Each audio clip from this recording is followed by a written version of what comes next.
नमस्ते, जय हिंद। मैं हूं ऋषि सिंह और आज हम विस्तार से बात करेंगे भारत के डिफेंस सेक्टर के बारे में, क्योंकि एक और उम्मीद है कि भारत और फ्रांस के बीच Pinaka multi barrel rocket launcher system को लेकर डील हो जाए। और वैसे भी भारत ने साल 2023-24 में दूसरे देशों को 21,000 करोड़ रुपए से ज्यादा के हथियार बेचे। अब क्योंकि भारत की डिफेंस इंडस्ट्री ग्रो कर रही है तो ये एक बड़ा नंबर है। और सबसे मजेदार बात, भारत कुछ साल पहले तक अमेरिका और फ्रांस से बड़ी मात्रा में हथियार लेता था। अब भारत इन देशों को डिफेंस मटेरियल एक्सपोर्ट कर रहा है। वो दिन भी दूर नहीं जब ये देश भारत में बने स्वदेशी हथियारों की खरीद करेंगे। ऐसे में हम आज आपको बताएंगे कि कैसे भारत ने पिछले कुछ सालों में अपनी डिफेंस इंडस्ट्री को बड़ा किया है, किन हथियारों की खरीद दूसरे देशों ने की और कैसे आने वाले वक्त में भारत की डिफेंस इंडस्ट्री बड़े देशों को टक्कर देगी।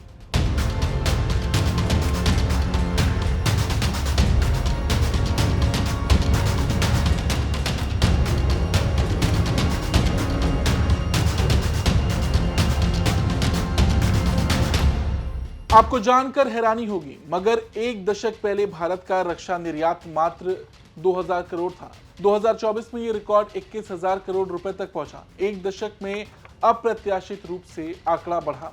भारत के ज्यादातर हथियार दूसरे देशों से निर्यात किए गए हैं। ऐसे में ये एक बड़ा चैलेंज था बड़े डिफेंस प्लेयर्स के आगे छोटी सी भारत की डिफेंस इंडस्ट्री। मगर एक दशक में जो बदलाव हमने देखा, ऐसा सिर्फ इसलिए हो सका क्योंकि केंद्र सरकार ने आत्मनिर्भर भारत अभियान के तहत स्वदेशी रक्षा उत्पादन पर काफी जोर दिया। भारत की सरकारी और निजी क्षेत्र की कंपनियों को बढ़ावा दिया गया और कहीं ना कहीं उसका रिजल्ट धीरे धीरे ही सही हम सबके सामने आना शुरू हो गया है। भारत के डिफेंस सेक्टर के लिए 2024 आत्मनिर्भरता और आधुनिकीकरण का साल रहा।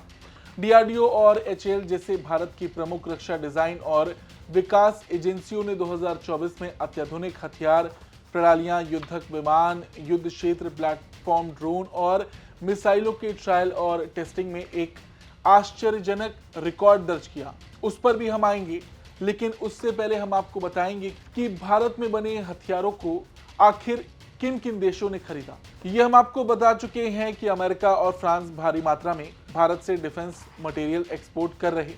इसके अलावा एक देश और है, आर्मेनिया। इसने अजरबैजान के बढ़ते खतरों को देखते हुए भारत से भारी मात्रा में हथियारों की डील की।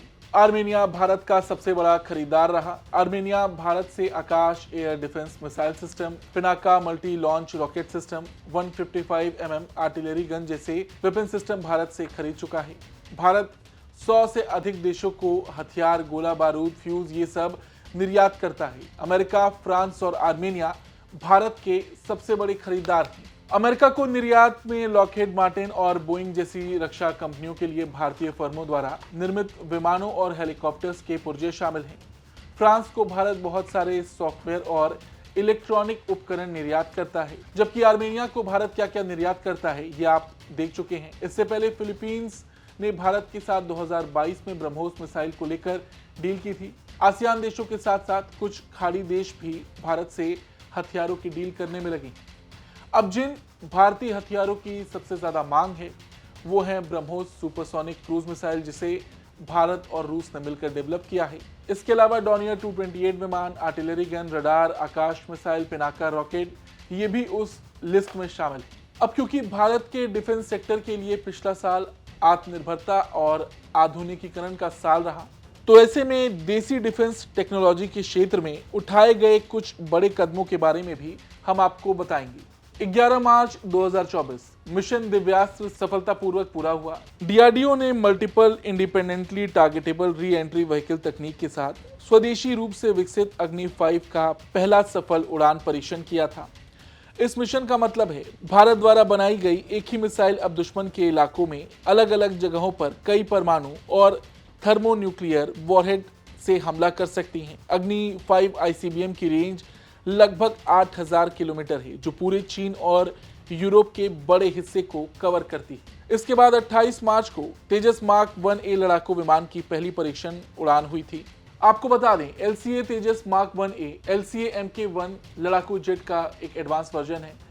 इसने बेंगलुरु में अपनी पहली उड़ान पूरी की थी। स्वदेशी रूप से विकसित लड़ाकू विमान की उड़ान 18 मिनट तक चली थी। इसके बाद 3 अप्रैल को अग्नि प्राइम का अंतिम परीक्षण पूरा हुआ था। 5 जुलाई को AK-203 राइफल्स की पहली 35,000 इकाइयों को भारतीय सेना को सौंपी गई थी।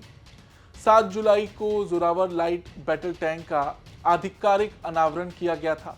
ये एक हल्का युद्धक टैंक है जिसे विशेष रूप से भारत चीन सीमा पर उच्च ऊंचाई वाली युद्ध स्थितियों के लिए डिजाइन किया गया है और इसकी गतिशीलता T-72, T-90 और अर्जुन टैंकों से कहीं बेहतर है। 13 अगस्त को DRDO ने made in India man portable anti tank guided missile का सफल परीक्षण किया था।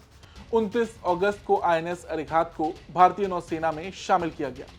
भारत की दूसरी स्वदेशी रूप से विकसित परमाणु ऊर्जा से चलने वाली बैलिस्टिक मिसाइल पनडुब्बी INS अरिहंत को विशाखापत्तनम में भारतीय नौसेना में सफलतापूर्वक शामिल किया गया।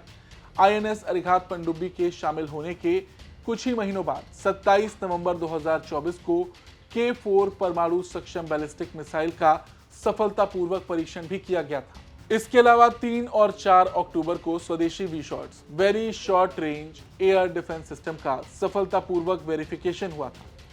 भारत ने राजस्थान के जैसलमेर में पोखरण फायरिंग रेंज में स्वदेशी रूप से विकसित V-शॉट्स मिसाइलों का सफलतापूर्वक परीक्षण किया था। DRDO द्वारा विकास परीक्षणों के हिस्से के रूप में बहुत कम दूरी की वायु रक्षा प्रणाली के 3 परीक्षण किए गए थे। और 16 नवंबर को भारत ने अपनी पहली हाइपरसोनिक मिसाइल का परीक्षण किया था। भारत ने अपनी पहली लंबी दूरी की हाइपरसोनिक मिसाइल के सफल परीक्षण की घोषणा की थी। DRDO द्वारा विकसित इस मिसाइल का उद्देश्य भारतीय सशस्त्र बलों के लिए 1500 किलोमीटर से अधिक की दूरी के लिए विभिन्न पेलोड ले जाना था। इस परीक्षण ने भारत को ऐसे मिसाइल विकसित करने वाले कुछ न्यूक्लियर आर्म्ड कंट्रीज में से एक बना दिया। भारत द्वारा परीक्षण की गई हाइपरसोनिक मिसाइल में बहुत अधिक लॉइटरिंग वॉरहेड क्षमताओं के साथ एंटी शिप क्षमताएं हैं, जो हिंद महासागर क्षेत्र में दुश्मन के युद्धपोतों और पनडुब्बियों के लिए एक बुरा सपना साबित हो सकता है। ये कुछ हाइलाइट्स हैं।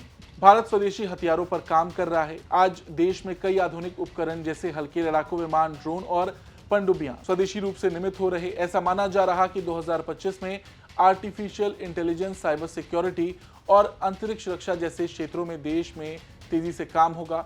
और देखा भी जाए तो जहां पाकिस्तान और चीन जैसे देशों से भारत का पहले तनाव था, अब बांग्लादेश में बदले हालात और नेपाल से सीमा विवाद की स्थिति आने वाले समय में भारत की मुश्किलें और बढ़ा सकती। ऐसे में भारत ने भी इसका तोड़ इस तरह से निकाला है कि वो जितना कम हो सके उतना दूसरे देश पर निर्भर रहेगा। मेड इन इंडिया हमेशा से भारत की प्राथमिकता रही है। डिफेंस सेक्टर में ये बदलाव हमें तेजी से देखने को मिला भी है। भारत ने 2029 तक 50,000 करोड़ रुपए का रक्षा निर्यात लक्ष्य रखा है। आपको क्या लगता है, भारत ये पूरा कर पाएगा? कमेंट करके जरूर बताएं। धन्यवाद।